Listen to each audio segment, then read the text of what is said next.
आज के एपिसोड की शुरुआत होती है वसुधा के कमरे से, जहां वह आईने के सामने खड़ी है, लेकिन उसके चेहरे पर हमेशा की तरह उदासी नहीं, बल्कि एक अलग सी चमक दिखाई दे रही है।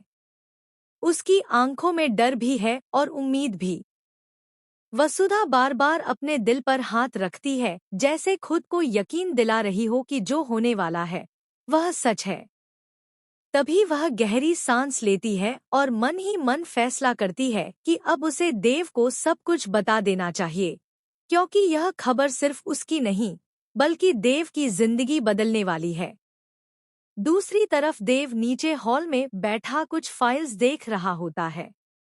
उसके चेहरे पर थकान साफ झलक रही है। बीते दिनों में घर में जो भी हुआ, उसका असर देव के मन पर गहराई से पड़ा है। नंदिनी का बदला हुआ रवैया, घर में बढ़ता तनाव और वसुधा की खामोशी, सब कुछ देव को अंदर ही अंदर तोड़ रहा है। तभी देव को एहसास होता है कि वसुधा काफी देर से उसे ढूंढ रही थी, लेकिन आज उसकी चाल में घबराहट नहीं, बल्कि एक अजीब सी बेचैनी है। वसुधा हिम्मत जुटाकर देव के पास आती है।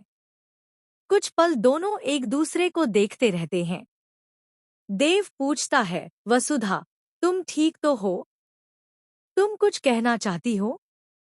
वसुधा की आंखें भर आती हैं, लेकिन इस बार ये आंसू दर्द के नहीं, बल्कि खुशी के होते हैं। वह धीमी आवाज में कहती है, देव, मुझे आपसे कुछ बहुत जरूरी बात करनी है। एक ऐसी बात जो हमारी जिंदगी बदल सकती है। देव घबरा जाता है। उसे लगता है कि शायद वसुधा फिर से घर छोड़ने की बात करेगी या किसी नई परेशानी का जिक्र होगा। लेकिन तभी वसुधा देव का हाथ थाम लेती है। उसका स्पर्श आज अलग है, डर से भरा हुआ नहीं, बल्कि भरोसे से भरा हुआ।